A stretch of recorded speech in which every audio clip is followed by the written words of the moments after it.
Uh, what is next? There is Ruins linear maps, which is awesome. Obi-Wan Kenobi is 100% certain to be in the game. Will come out whenever Grievous is ready, which is either going to be before launch or after launch. I'm hoping before launch because then we might be. I'm hoping get Anakin after the first DLC, and he could be the second one. All vehicles will be single seat except possibly the raid vehicles like LAAT, Wookiee Catamaran, and U-Wing, which makes sense because all those vehicles are very multi-tiered in terms of how many people they can have on them. Makes sense.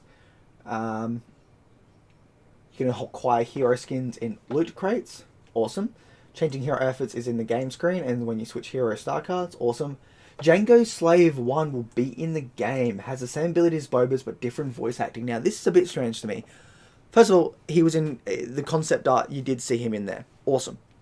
But what makes no sense is why all of a sudden are we having him in the game and it's all the same. You know, if it's the same as if Django is just going to be the same fighter as Boba, what's the point? He's going to look newer, and well, first of all, the voice is going to be the same because you know they clones and stuff, so it makes sense that the original Django and Boba will sound the same.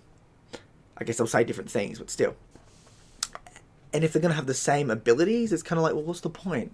So who knows? They might change them up. They might not. They might give them more health or more armor. So we'll see. But if that is true, it's kind of like really kind of feels really easy just to put more heroes in there for the sake of more heroes. Now, if they gave him a what's it called a hero for the ground assault modes, that would be cool because he's different from ground assaults because he's got two pistols instead of one, instead of a blaster like his son has. And I guess other than that, it'll all be the same. But you know, so we'll have to see. I'm hoping Django's in the game, but if we've got certain heroes that aren't in infantry for the flying around stuff, I'm actually okay with that. I'm not too fussed with that. It's because you get to still play as them, so you know it evens out a bit for me. It's entirely possible we'll get more maps for game modes other than Galactic Assault, like a small Bespin map or something, which is interesting because from what I remember hearing, all the multiplayer maps except for Scarif and Bespin are going to be in the game, which doesn't make any sense because Scarif was, well, it could have been better, but it was alright. But Bespin was amazing, and I'm like, why would you get rid of Bespin? But if they're going to have Scarif and Bespin, but for smaller down maps instead of the Galactic Assault maps, that makes sense. And I'm like, okay, that's cool. I like that. Because if you remember correctly, those maps, okay, Scarif did have it, but I don't remember Bespin having... Oh, no, maybe they did have Walker Assault and Bespin. Huh. That's interesting if they didn't have the new Walker Assault in this one. I don't know. But if at the very least, it would make sense for them to at least put him back in there, because it's like, all the content from the first game really should be in this game, because it seems like it'd be so simple. You've already got the content, just take it over, upgrade the graphics and stuff. Of course, it's easier said than done, but still. The TX130 is in the files, and that might come in a later season. The TX130, I can't remember what that was. I'm hoping that was the big walking one that has like the guns in the back. That was cool. I love that from the Clone Wars. But we'll see. All multiplats will be available offline, and most modes will be available, not specifics yet. So here's the thing. Skirmish, when it first came into Battlefront 1, was amazing, okay? I was so happy that we got Skirmish in the original, and I'm all for it. This time, just hearing that, saying that we're going to have Skirmish, all maps available, all heroes obviously as well, and a lot of modes. Now, it's probably not going to be all modes, which is fine. If you gave me 12 modes and 8 of them, at the very least, or most, was you can only play 8 of them, I'd be happy because that's 8 modes that I can go in and change around and have fun with. Plus 3 eras. You know, how great is that, you know? I am hoping that the rumor from a few months ago about fantasy battles, where it's like, if you want, you can have the First Order fight clones or droids versus the Empire. I'm all for that, okay? I'm all for that. I'm not one of those people that are like, cross-era. No. I love cross-era. Please give us more cross-era. So, nothing is locked behind a paywall. You can get everything through playing the game, although it might require some grinding. Fair enough. A lot of games these days require grinding. I mean, Destiny. I've been playing a lot of Destiny too, and that's a fuckload of grinding. But hopefully it's a lot easier in, say, Battlefront 2. Also, I'm getting the deluxe edition, so some grinding pieces are going to be in here. Because I don't really care about grinding. And it's Star Wars, so I was going to get it anyway. But honestly, everything's free. I give that a thumbs up in terms of content, DLC content. So, Shoka has 5, should be most likely an announcer in space, but nowhere she'll be a hero yet. Well, if they put the effort in to have her as an announcer, I wouldn't be surprised if they brought the voice actress in and said, look, also do some either squadron fighter dialogue or on ground dialogue, because you're not going to spend a lot of money on an actress just to have her as an announcer, okay? I mean, at least not want someone as big as Ashoka's voice actor. So, BSF-17 will be playable and is actually smaller than most people think. I have no idea what that is. Hand will have multiple skins as well. The only we know of is A New Hope. Well, fair enough, because New Hope is awesome. For offline, there'll be small missions similar to the first game, a 1v1 mode, and a big and small maps with bots. Awesome, like before. Now, what's interesting here is the small missions. Now, in the first game, the small missions were absolutely amazing. They were like miniature campaign missions, just singular, just like they were like 15 minutes each, you know. It's funny, because when I was playing the Hoth one in the Battlefront 1, it really reminded me of the Hoth level on the Empire. Hang on. It reminded me of the Hoth level from this gem. The Hoth level in Battlefront 1 it felt so good, and it reminded me of the first level of Hoth on this.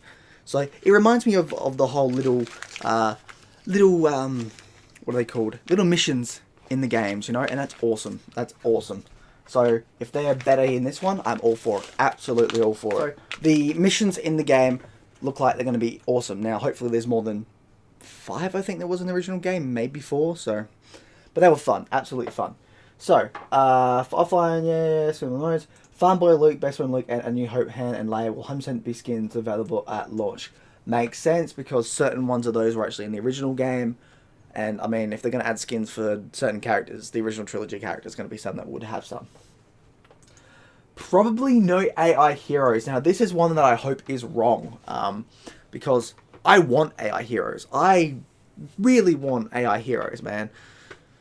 Now, I know we can play as heroes when playing Skirmish, but I want to be able to play against other AI. Now, maybe you can in, say, a hunt mode or a hero attack mode where you can all fight heroes, which if they have that, it's like, well, why not have them on certain maps and stuff? But then again, last time DICE made bots for a game, I think it was 21-22 Battlefield, so they're a bit rusty, I would think. It's still annoying, though. Still absolutely annoying that we probably won't get any AI heroes to fight against. But who knows, maybe we'll see. I mean, we might have it in some modes, some not. Who knows? They might add it in DLC, because they did say they're going to have some updates, and everything in the game will be expanded on. That probably involves Skirmish and possibly the idea of AI, you know. And if they don't get it in this game, there's a good chance it'll be the next game, okay? I mean, I'm always looking to the future, but considering how much they've added in this game, I think the next game's going to be a big punch in terms of content. But, yeah. So, small Bespin maps will likely be included at launch. Awesome, because I really did like Bespin. Lightsaber combat has been improved from the alpha. It looked awesome. I don't know how to... I mean, I want to play it. Still, it's funny how the best combat for lightsabers is Jedi Knight, Jedi Academy. They're still the best, so... Weapons will be for all areas. They're not planning on changing this. I'm fine with this, because I like Era Crossing. I'm fine with all that. I'm excited for Era Crossing, so... Iden might be a hero that, if they can't complete Grievous for launch, they will add Iden Versio, the leader from the campaign, the main character from the campaign, into multiplayer, but apparently if they have Grievous done in time, they won't do that. Fair enough, I mean, because you do probably want more content, but I'd rather them have more content for the prequels, original, and then sequel. Because sequel having the less content makes sense in terms of heroes and stuff, because we haven't got much. We haven't got much content for the sequel trilogy yet, so it makes sense. Cross-era heroes in Galactic Assault are still in the game. I'm fine with that. There's possibility of cross-era maps such as Jakku. Awesome. I love anything cross-era, so I'm all for that. Obviously, some people are like, oh, I hope it's pick. You know, you can choose if you're like the main person of the game. It's like, I want cross-era, but most of the time on multiplayer it won't be cross-era. I guess I'm fine with that. I'm not gonna lie. When I first get this game, or when I first play this game, I'm going to be playing the Skirmish first, and then the campaign, because that's how fun I am, how happy I am about Skirmish. So, 1v1 mode is offline only, fair enough. Clone Legions are entirely possible. Awesome. Jin and Krennic are in the files and have different skins. Jed has skin for Jin is one, and will probably be in a season not on release. Fair enough. So it seems that they've got some ideas for who's going to be in the game post-seasons. Now, it does seem a bit weird why we haven't got Jin or Krennic in the main game, since they were DLC in the first game.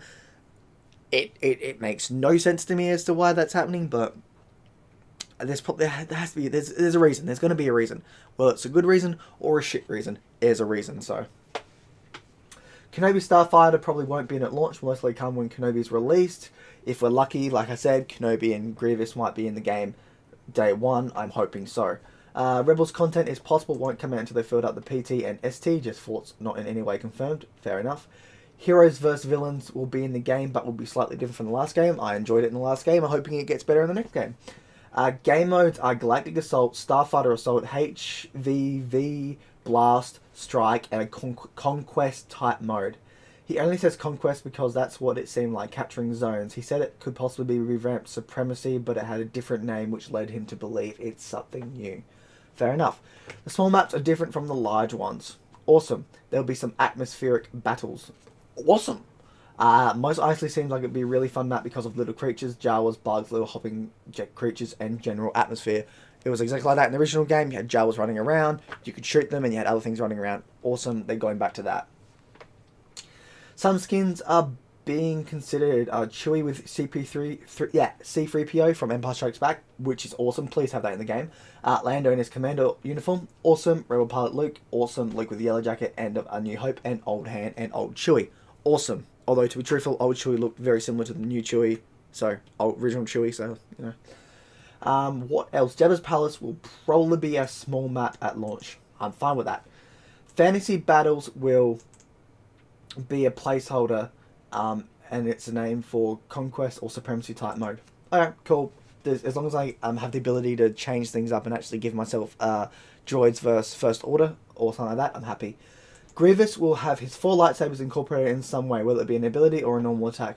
Fair enough. I hope it's an ability. It would make more sense for an ability, so I just have how he switches weapons sort of thing. At launch, 14 heroes at launch. Now, that is beautiful. 14 heroes. You know how many heroes we had in the original?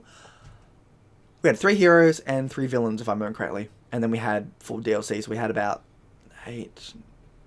12, I think we had 13 at the... So, at launch, we're apparently getting more heroes than we had the first game with all the DLC installed. So that's cool, if I remember my maths correctly. So that is awesome. Good on your dice. No mod support. Wookiee Catamaran will be a playable vehicle, which is that in Revenge of the Sith, the flying vehicles. Greedo, 9, and Dengar probably won't be included. Now, again, this is strange. Like, why not include them? Why? Like, first of all, we don't need any seasonal DLC for the original trilogy because we've got that's the one with the most content. We don't need any more for it, to be truthful. But then all of a sudden it's like we're taking out at least 3-4 heroes like from the original game. Why? What's the point? Add them back in. Of course, they might be like, oh, we could add them back in, but we're going to put all that stuff onto other things, which I get. Okay, I'm getting that, but I mean, why not? I don't know. It's kind of like if you put them in, it would add more content for everybody to love you for it, and it doesn't seem like it seems like if you come up and say we couldn't put them in for a reason, it's going to be a shit reason for a lot of people because it's like they're in the original game. You could just port them over. But obviously, it's harder than it looks, but yeah, people are going to think that. Palace Guard from Naboo was considered then cut. Maybe DLC, maybe in the next game, who knows. Geonosis wasn't mentioned at all. That is bullshit. Geonosis is one of the biggest battles in Star Wars history. I mean, it was the start of the Clone Wars and all of a sudden it's not in the game. Sorry. That is annoying. That is annoying. Oh well, maybe DLC, maybe the next game. I'm being very open about that. Grievous probably won't be done at launch. Yes, that's been mentioned quite a few times, but if I remember correctly, he showed us an alpha version. He showed us the picture that in the last game, in the last video I did about Star Wars, that the photo that I gave, the model wasn't finished, but it looked pretty good for its time. That was at least 3 months old, so I'm hoping Grievous would be ready, mainly because I just want more prequel trilogy stuff at launch, but hey. No Jar Jar. Well, no Coruscant space battles at launch, but possibly later. I'd hope so, because Coruscant was amazing. Rebels will have the AT-RT, the ground vehicle, and Ewoks are in the files. Not sure if they are playable or not. Probably able to kill them this time, because I really wish they were in the first game. And Vardos will be not to be a multiplayer map at release. I think that might be one of the campaign stuff.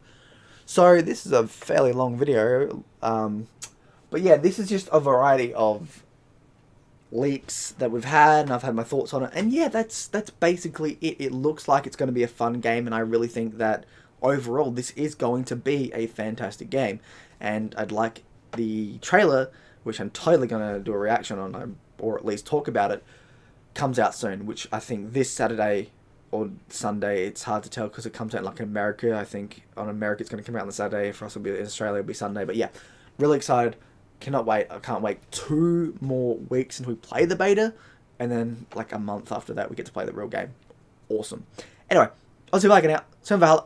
Bye.